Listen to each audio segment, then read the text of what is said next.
কালকে সারাদিন ধরে টুকটাক বৃষ্টি হলেও বাবার কাজটা খুব ভালোই ভালোই মিটে গেছিল। আর সমস্ত কাজকর্ম শেষ করে আমাদের ঘুমোতে ঘুমোতে প্রায় রাত একটা মতো হয়ে গেছিল। আর আমরা ঠিক করেছিলাম যে বাবার কাজটা যেদিন হয়ে যাবে তার পরের দিন আমি আর বোন যাব বড় মায়ের মন্দিরে পুজো দিতে। তো সেই মতো আমরা 2 ঘন্টা 3 ঘন্টার একটা পাওয়ার ন্যাপ নিয়েছিলাম। আর তারপর আমরা ঘুম থেকে উঠে পড়েছিলাম 3:30 নাগাদ। প্রথমে তো আমার আর বোনেরই যাওয়ার কথা ছিল, কিন্তু পরে দিদিও আমাদের সঙ্গে চলে গেল। ও বলছিল যে ওর একটা মানত ছিল, তো সেটাও ও দিয়ে আসবে। আমরা যখন যাচ্ছি তখন একসঙ্গেই মানতটা দিয়ে আমরা পুজো দিয়ে ফিরতে পারবো। এবার ও তো বাড়ি থেকে কোনো জামা কাপড় আনেনি, মানে শাড়ি টাড়ি কিছুই আনেনি। তারপর কি হলো, কোনো রকম একটু ম্যানেজ করে মায়ের একটা শাড়ি পরে ও চলে গেছিল আমাদের সঙ্গে। আজকে মেইনলি আমরা বোনের মানতটাই দিতে এসছি।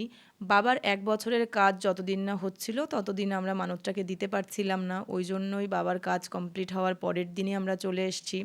আর কদিন পরে আসলেও হতো, কিন্তু আমি তো থাকবো না। ওই জন্য আমিও চাইছিলাম যে আমিও একবার পুজোটা দিয়ে যাই, আর বোনের কাজটাও হয়ে যাবে।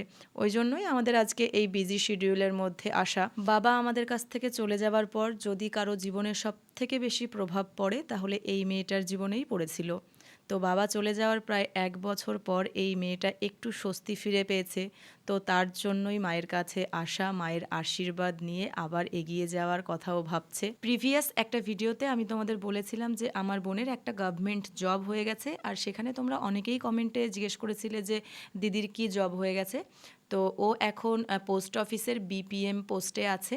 এই সবে 1-1.5 মাস হয়েছে ও জয়েনিং করেছে। ভিডিওটা পোস্ট করার পর আমি জানি তোমাদের মনে অনেকেরই প্রশ্ন জাগতে পারে যে এখন জল ছেটাতে ছেটাতে যে যাচ্ছে সে আমার কিরকম দিদি। তো ও হচ্ছে আমার মামার মেয়ে, আর আমরা সম্পর্কে ওর পিসির মেয়ে।